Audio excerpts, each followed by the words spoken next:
Boa noite, queridos, graça e paz. O nosso texto é Hebreus 5, 11 a 14. A este respeito temos muitas coisas para dizer e difíceis de explicar. Porquanto vos tendes tornado tardios em ouvir, pois com efeito, quando devíeis ser mestres, atendendo ao tempo decorrido, tendes novamente necessidade de alguém que vos ensine de novo quais são os princípios elementares dos oráculos de Deus. Assim vos tornastes como necessitados de leite, e não de alimento sólido. Ora, todo aquele que se alimenta de leite é inexperiente na palavra da justiça, porque é criança. Mas o alimento sólido é para os adultos, para aqueles que pela prática têm as suas faculdades exercitadas para discernir não somente o bem, mas também o mal. Eu acredito que todo mundo deseja ou espera progredir em alguma área da sua vida. Nos estudos, profissionalmente, você quer ver progresso na sua família, você quer ver a igreja progredir. Todo mundo deseja, de alguma maneira, progredir. A criança quer chegar logo à adolescência, afinal de contas não vai precisar dormir 8 horas da noite, vai poder ficar até as 9. O adolescente quer chegar logo à juventude, porque vai poder sair para passar um tempo mais fora de casa, ir para a faculdade. Não sabe que depois disso tem que deixar de se preocupar com o boletim e passar a se preocupar com o boleto. Não sabe o que isso significa. Mas todo mundo quer progredir. Todos desejam progredir. E com certeza é muito, mas muito estranho mesmo quando uma pessoa que já deveria se comportar como adulto continua agindo como criança. Há algum tempo eu soube do caso de um homem que tinha mais de 45 anos, casado, que de repente passou a se identificar como criança. Passou a dormir em um berço, obviamente mandou fazer um berço maior e reforçado, tomando leite de mamadeira e, pasmem, usando fraldas e chupeta. E o que parece mais absurdo é que ele não foi diagnosticado, levaram no psicólogo e não diagnosticaram como portador de nenhuma forma de doença psiquiátrica. Ele apenas passou a se identificar como criança e na mentalidade do nosso tempo, cada um é aquilo que deseja ser. Tem gente que se identifica com cavalo, com cachorro, com porco, enfim, e age como tal. Outro caso que chamou a atenção foi de um canadense chamado Stephanie Walsh, 46 anos de idade, casado há mais de 20, e que resolveu assumir uma nova identidade.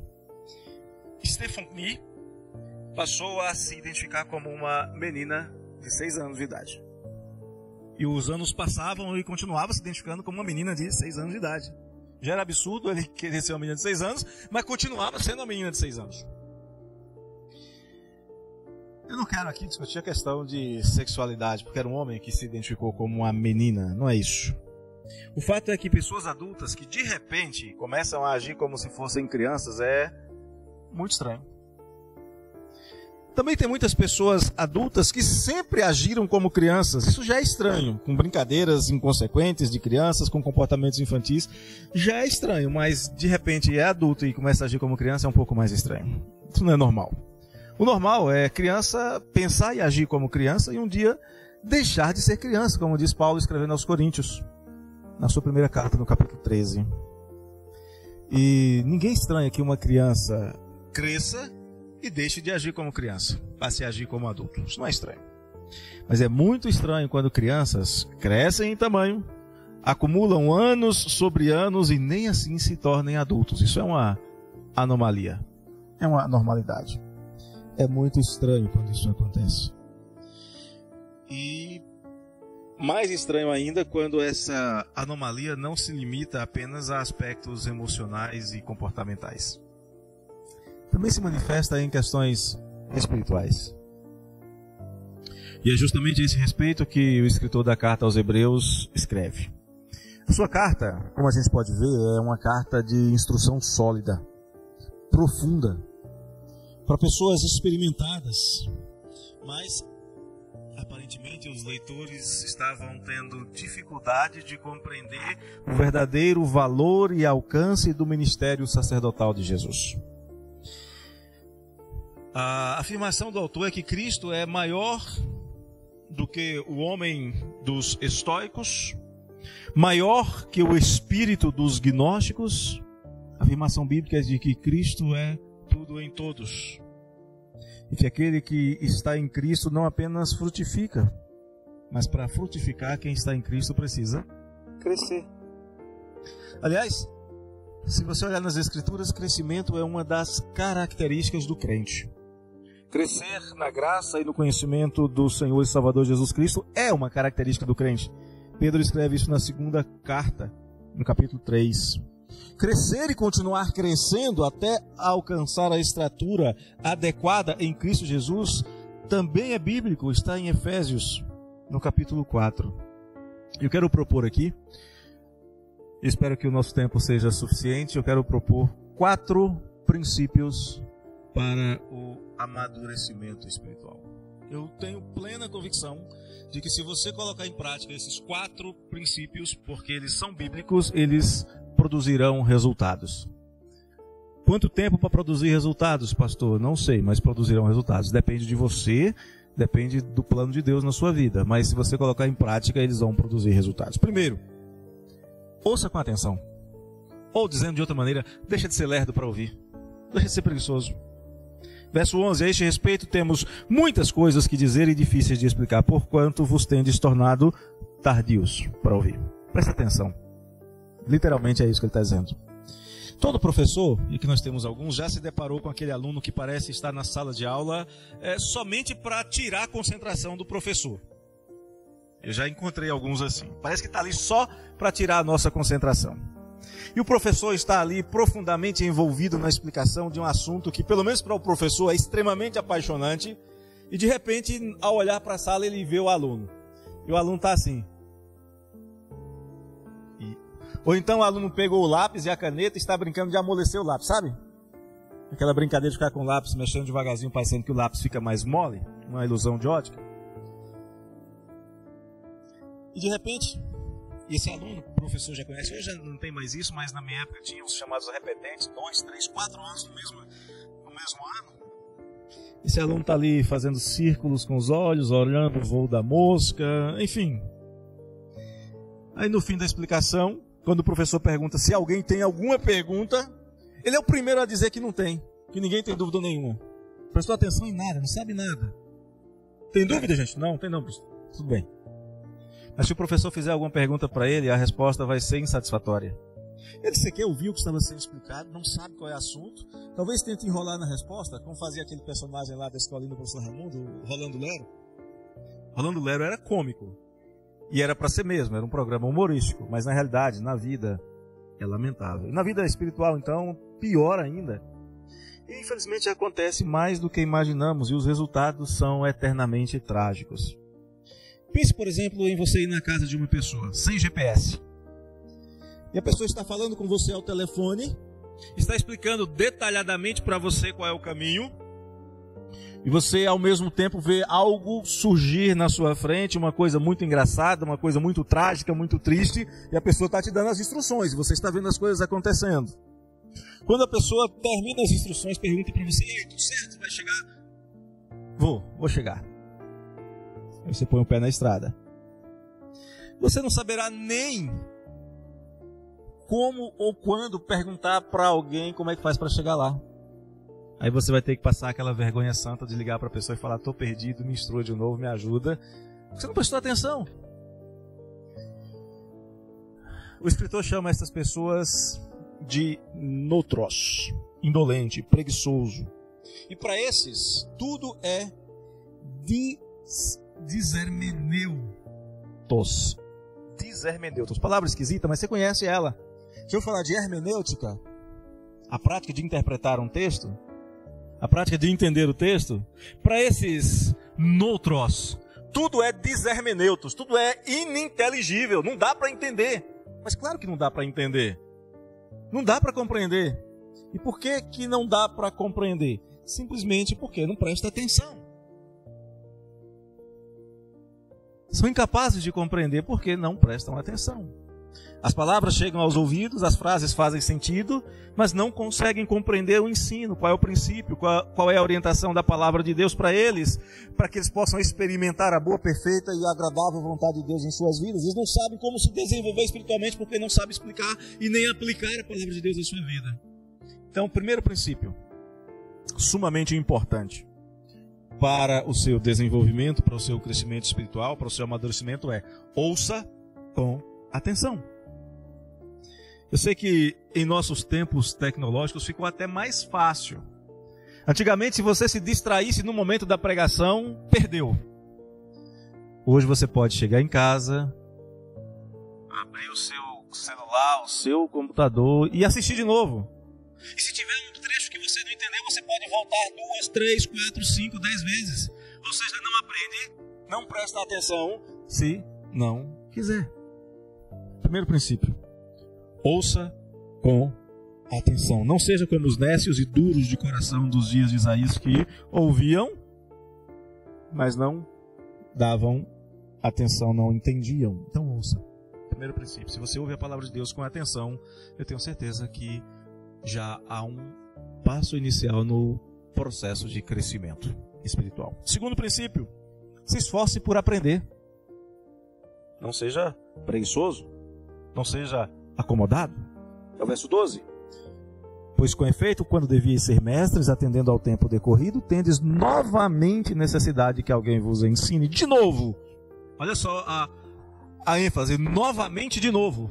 Não precisava, bastava muito, coloca 2 vezes. Quais são os princípios elementares dos oráculos de Deus? Assim vos tornastes como necessitados de leite, não de alimento sólido. Nos anos 90, um jovem jogador de futebol chamado Marcelo Sursin admirava muito outro jogador chamado Arthur. E Arthur era um mestre, um especialista em cobrança de faltas. Após terminar os treinos da sua categoria, da sua idade, Marcelo ficava assistindo Arthur treinar. E Arthur treinava todos os dias, cobrando faltas, muitas vezes, mesmo depois que todos iam embora e começava a escurecer. E Arthur continuava lá, porque queria nada menos do que a perfeição. Ele sabia que uma vitória ou um título importante poderiam ser definidos em uma cobrança de falta. Um dia, Marcelo perdeu a vergonha, tomou coragem, chegou até Arthur e disse: me ajuda, eu quero fazer igual, me ensina. E ele prestou atenção nas instruções que Arthur lhe dava: como posicionar o corpo, como movimentar o pé, como calcular a distância e a força. E Marcelo chegou em casa, anotou tudo aquilo para não esquecer e se esforçou por aprender, guardou na memória, guardou no papel. E no final, Arthur, o Zico, teve o prazer de ver Marcelo, o Marcelinho Carioca, se tornar um dos grandes cobradores de faltas do futebol brasileiro em tempos recentes.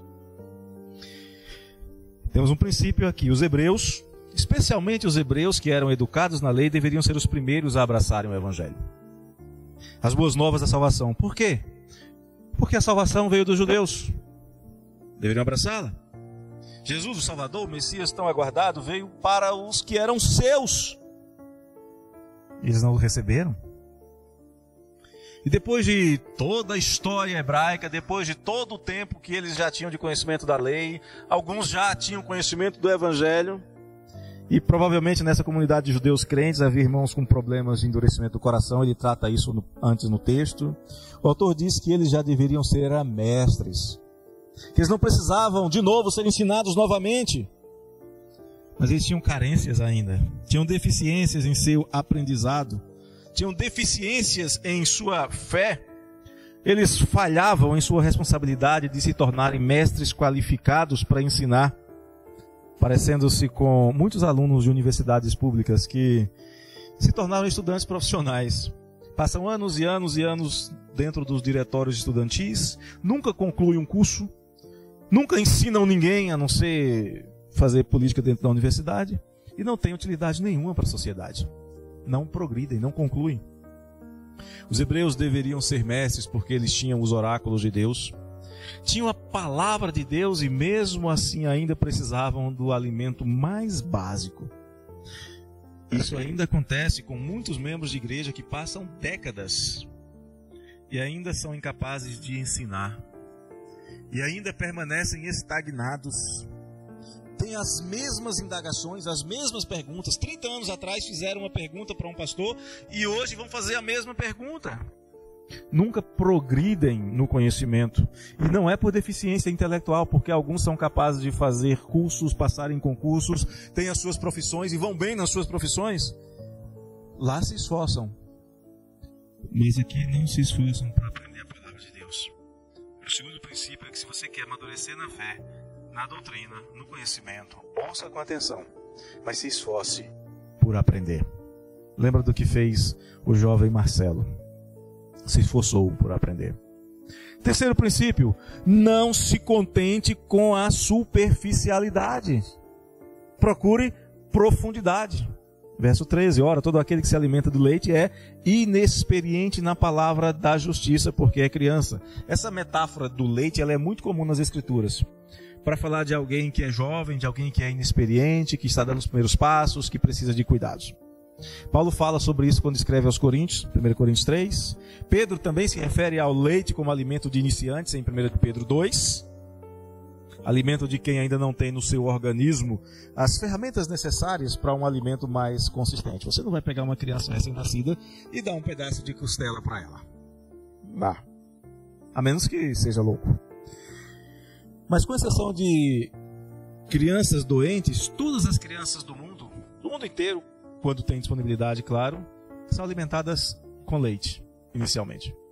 Depois de um tempo, que varia de cultura para cultura, e de acordo com a necessidade e com a disponibilidade, outro tipo de alimento vai sendo oferecido. Pastoso, pedacinhos, moles, e até que tem alguns que só não comem pedra porque quebra os dentes. Mas na vida escolar também não é diferente. Aprendemos, por exemplo, em matemática, a fazer adições, a fazer subtrações. E a gente é ensinado que, independente da ordem que aparecer adição e subtração, você pode somar à vontade, subtrair à vontade, que o resultado vai ser o mesmo. Passa um pouco, você conhece a tal da multiplicação e da divisão. Você fala, bom, se adição e subtração é a mesma coisa, divisão e multiplicação são parecidas, eu também posso fazer na ordem, posso fazer de qualquer jeito, que vai dar o resultado. Não. Se você, por exemplo, dividir 10 por 3 vezes 2, se você multiplicar 3 vezes 2 e depois dividir por 10, vai dar uma coisa. Se você dividir por 3 primeiro e por 2, depois você tem que fazer o que vem primeiro. Já não é mais de qualquer jeito, é primeiro. E quando mistura tudo, aí dá um nó na cabeça das crianças, né? Faz na ordem o que vier primeiro, multiplicação e divisão, o que vier primeiro dos dois, e depois adição e subtração na ordem que você quiser. Pastor, isso é muito complicado. É tão complicado que tem adulto que não sabe até hoje. É por isso que a criança passa um ano inteiro lidando com esse negócio. O tempo todo. Qual é o princípio que está por trás disso? É que da superfície você vai se aprofundando. Vai conhecendo mais, vai aprendendo coisa nova, mais profunda, mais difícil. Até que chega uma hora que você consegue fazer lá a fórmula de Bhaskara e coisas semelhantes. Coisa que eu não sei mais fazer também. E como isso funciona do ponto de vista espiritual, gente? Você precisa fazer como Esdras, dispor o seu coração para aprender a palavra de Deus. E aí você vai meditar nela. E você só vai conseguir meditar nela se você buscar compreender o seu conteúdo. Só se você refletir sobre o que ela ensina, se você buscar ferramentas de interpretação, de teologia, se aprofundar, eu preciso ser doutor em teologia, não, você precisa ter vontade de aprender e aplicar as regras de interpretação, para que você entenda melhor. Se você não souber, não conseguiu entender, peça ajuda para quem sabe. Mas você precisa se dedicar, você precisa se esforçar. Você precisa ler, precisa refletir, precisa anotar, precisa relacionar com o ensino de outro texto, precisa ouvir a mensagem, se perguntar qual é a utilidade dela para a sua vida e como colocar em prática na sua vida, como ajudar outros a praticarem também. Não adianta só ouvir, talvez brincando no celular, pensando no que vai fazer quando chegar em casa para comer, ou já pensando no trabalho do dia seguinte. Não adianta que você não vai aprender só assim.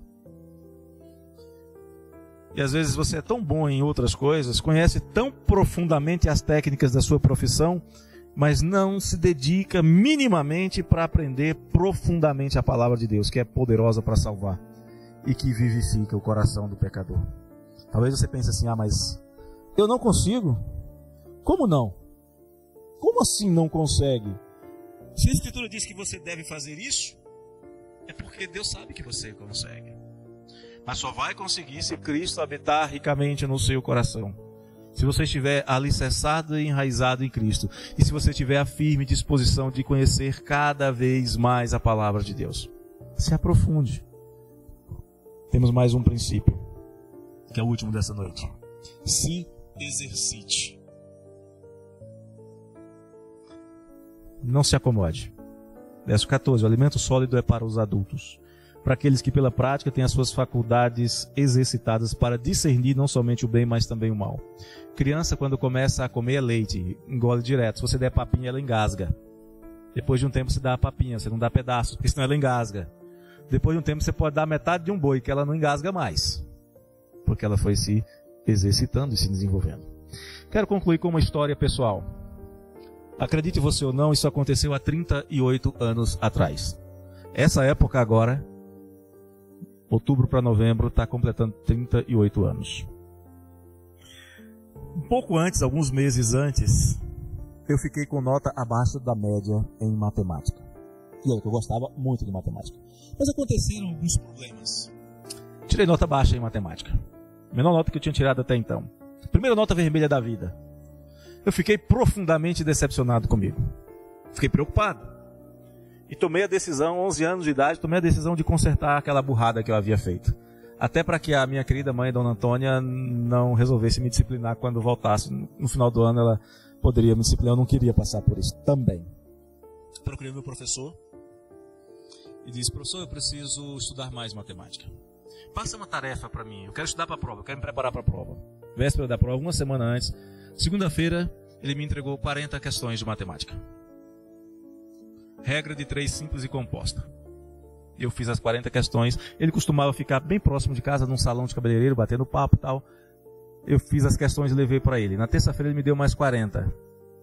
Na quarta-feira ele me deu mais 40. Na quinta-feira ele me deu mais 40. Na sexta-feira, porque tinha um sábado e domingo pela frente, ele me deu 100. 11 anos de idade. Resultado, no fim desse processo, eu fui o primeiro aluno dele a tirar a nota máxima em matemática com ele.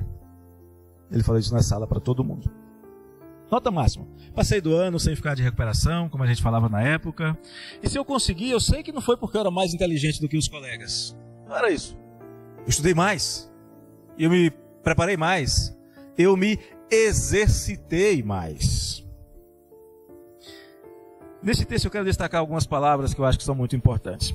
Lembra do Zico e do Marcelinho Carioca? Eles se exercitavam na cobrança de faltas. Eu não fui lá essas coisas como jogador de futebol, mas em regra de 3 simples e compostas, eu me tornei aquele aluno que o professor ditava o problema e dava a resposta de cabeça.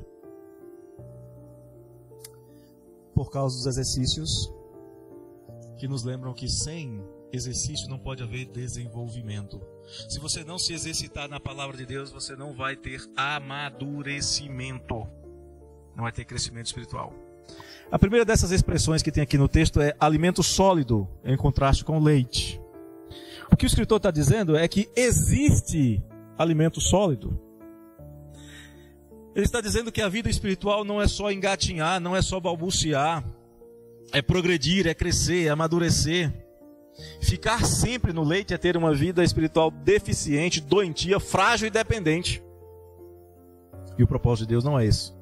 Não é que você fique sempre com raquitismo espiritual. Quem está em Cristo tem que crescer, tem que se desenvolver. Lá em Colossenses 2, no verso 19, Paulo fala isso. Quem retém o cabeça, segundo Paulo, vai ter o compromisso da comunhão, vai estar ligado a Cristo, vai crescer o crescimento que procede de Deus. Tem até uma canção que fala sobre isso. E não crescer é porque não está recebendo o crescimento que vem de Deus. Pode até estar na igreja, pode até crescer em cargos na igreja, mas não está ligado a Cristo cabeça. Isso é muito perigoso. E espero de todo o meu coração que não seja o caso de nenhum. A segunda expressão aqui é prática. Não há crescimento sem prática. Quem quer desenvolver o cérebro precisa ler, precisa refletir, precisa estudar. Quem quer desenvolver músculos precisa fazer exercícios repetitivos, cansativos e fazer isso incessantemente. Quem quer desenvolver a voz precisa fazer trabalhos de educação vocal. Também não é o meu caso.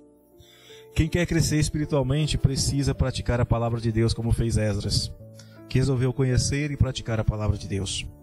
Praticar, aqui nesse texto, significa o seguinte: ter algo como o seu hábito constante.